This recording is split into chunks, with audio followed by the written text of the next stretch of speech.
Assalamualaikum warahmatullahi wabarakatuh. Saya Alimuddin, calon guru penggerak angkatan 11 dari SMK Negeri 2 Kota Bekasi.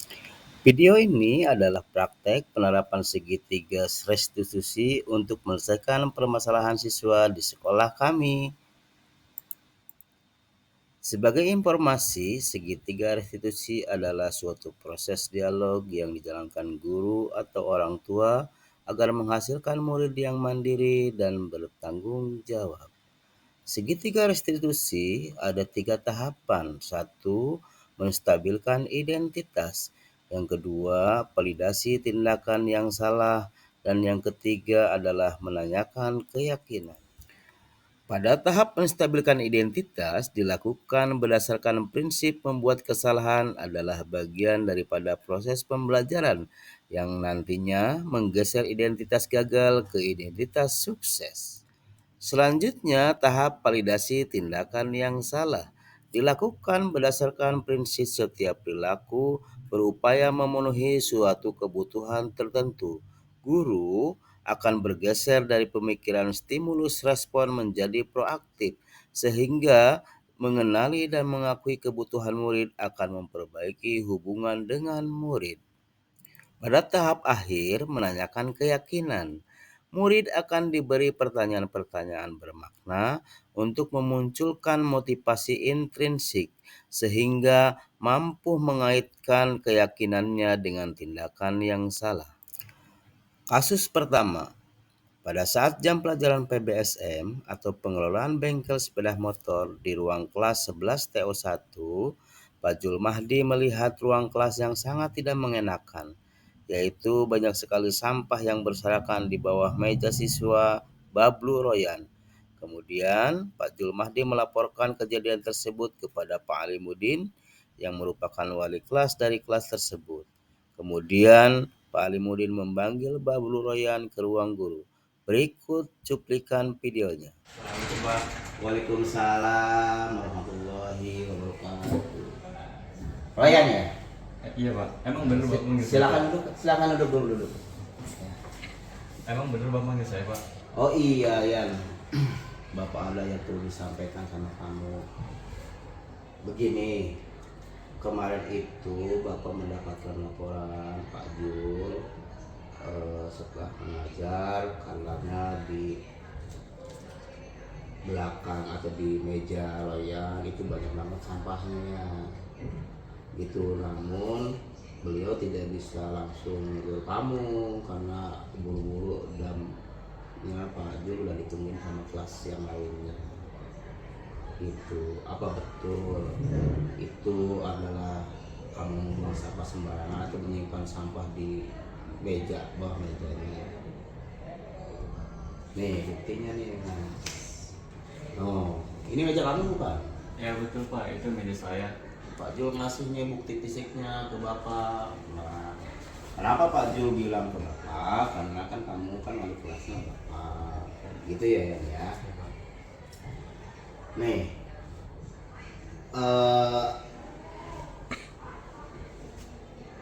baiknya gini Yan.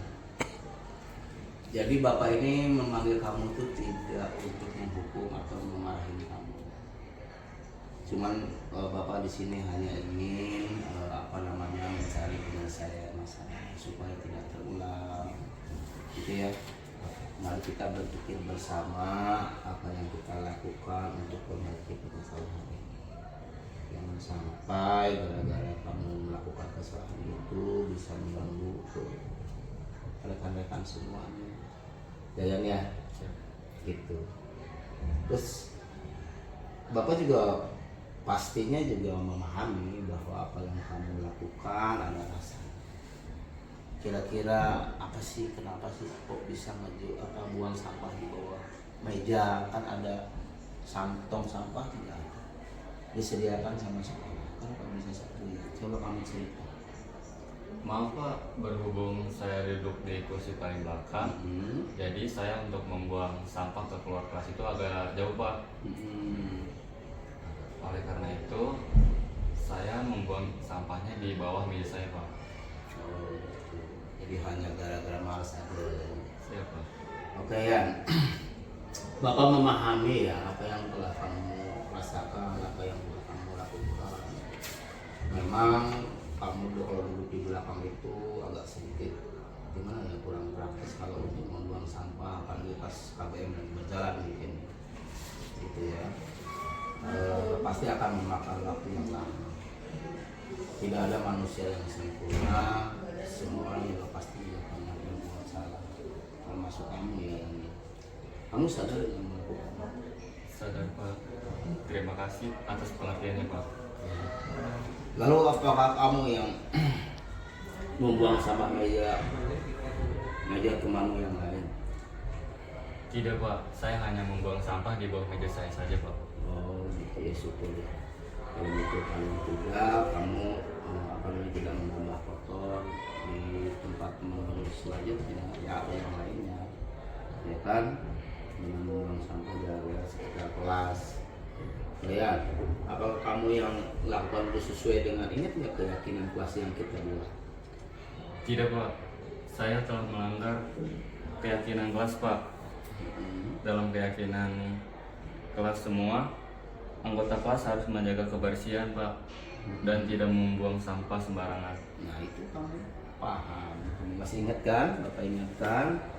Nah, baguslah kalau kamu masih sudah paham dan masih ingat bahwa kebersihan itu kan kalau dipandang dari sudut agama, kebersihan sebagian daripada iman, ya kan? Anak baik, anak soleh harus menjaga kebersihan lingkungan dimanapun kamu nanti berada. Kamu pun akan mengganggu hak orang lain secara tidak sadar kan? Kamu juga mau ke kelas, dimana kelas tersebut bukan milik Royan aja kan, milik bersama kita yang harus kita jaga bersama-sama. Dengan membuang sampah pada tempatnya berarti sebenarnya kamu telah menghormati hak orang lain, dimana orang lain pengen melihat keindahan, kebersihan kelas. Kalau indah, bersih kan jadi nyaman semua. Nah, kalau umpamanya kamu tadi melakukan perbuatan tadi kan berarti kan kamu bisa mengganggu kenyamanan orang lain, ya kan? Ya. Jadi suasana kelasnya jadi tidak baik dan sebagainya. Ya, kamu harus. Lalu apa yang kamu lakukan sebagai bentuk pertanggungjawaban dari kesalahan kamu itu tadi? Mulai sekarang saya akan membuang sampah pada tempatnya Pak. Saya juga akan meminta maaf kepada Pak Julmahdi dan teman-teman karena saya telah mengotori kelas. Saya juga ingin meminta maaf kepada Bapak karena telah melanggar kesepakatan kelas yang telah kita sepakati bersama Pak. Oh, alhamdulillah kalau kamu udah sadar begitu ya. Baiklah kalau begitu. Lalu ada lagi nggak yang ingin kamu lakukan untuk tetap menjaga kebersihan kelas di kita, terutama kelas satu kelas, supaya teman-teman bisa lebih nyaman lagi dan tidak ikut mengulangi kayak seperti kamu lagi teman-teman. Gimana?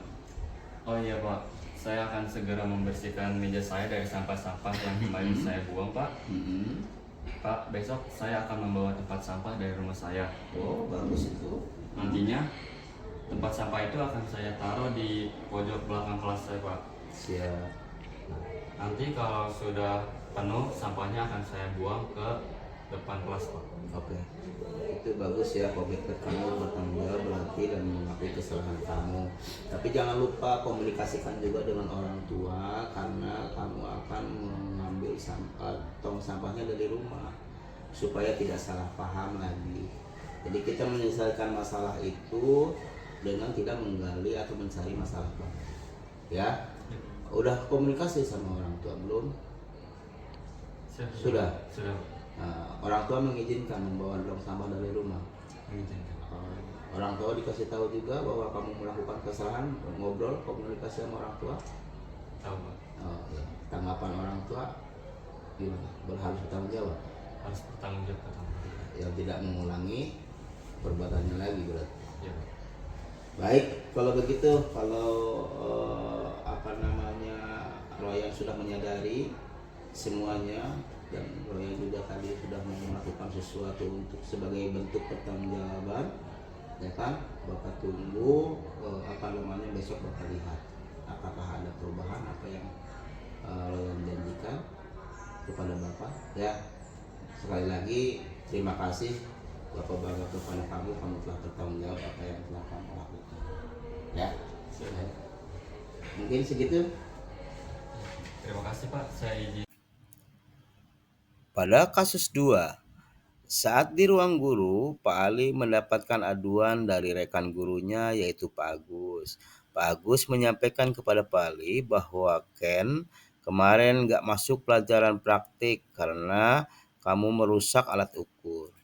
Pak Agus ingin agar Pak Ali sebagai wali kelas Ken untuk menanyakan masalah yang sedang dihadapi Ken. Untuk selanjutnya mari kita saksikan video berikut ini. Waalaikumsalam warahmatullahi wabarakatuh. Ya, Ken nih. Iya, Pak. Silakan duduk, Ken.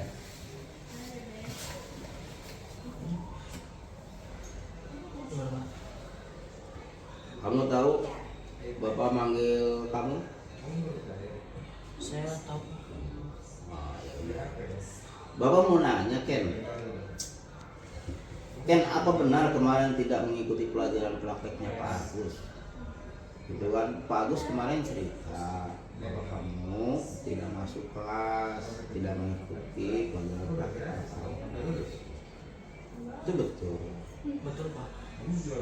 Kenapa bisa seperti itu? Coba Bapak pengen tahu, ceritakan kepada Bapak. Kenapa kalian bisa sampai nggak masuk? Barangkali Bapak bisa bantu dan bisa menyelesaikan permasalahan kamu.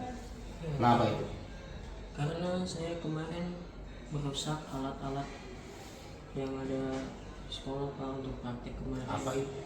Alat apa? Jadi kayak punceringnya itu saya paksa itu bengkok, Pak. Oh gitu. Iya, jadi saya nggak sengaja merusaknya, Pak. Oh, terus itu permasalahannya. Iya, Jadi gini kan, Bapak paham betul kan, manusia adalah tempatnya salah dan benar. Iya.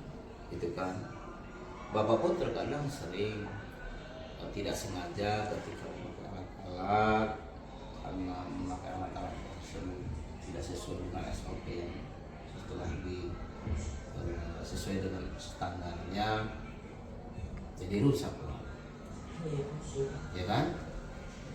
Tapi yang paling penting kamu harusnya gentle gitu untuk bisa berkomunikasi membicarakan itu semua kepada Bapak sebagai wali kelas, Pak Agus.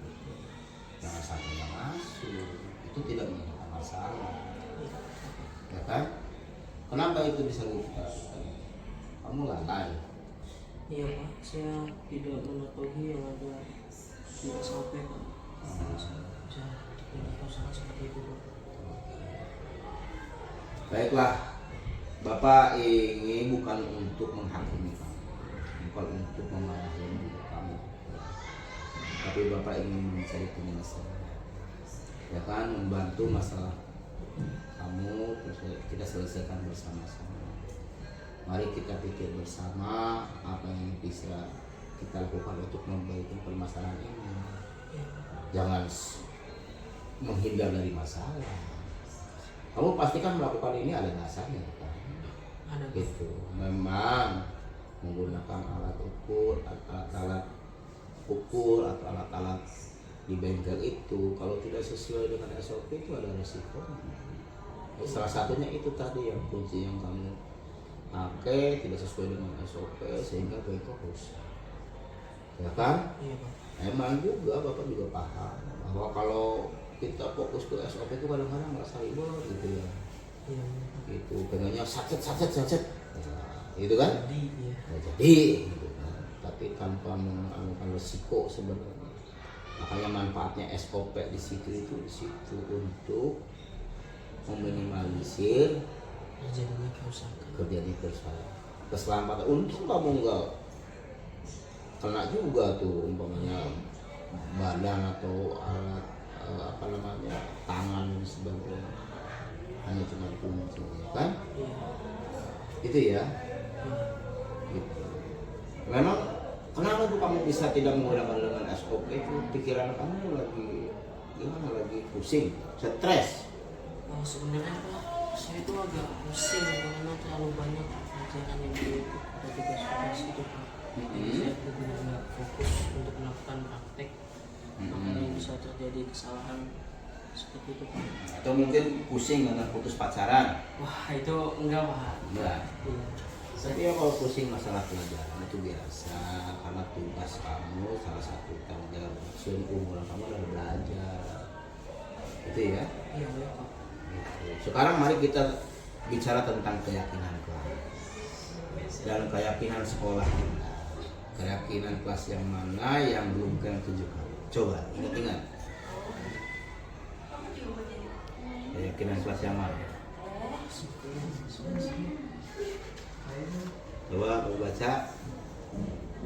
Iya Pak. Hmm. Kita harus menjaga, memelihara dan menggunakan peralatan bengkel sesuai SOP. Dan kita harus bertanggung jawab terhadap apa yang kita lakukan. Nah,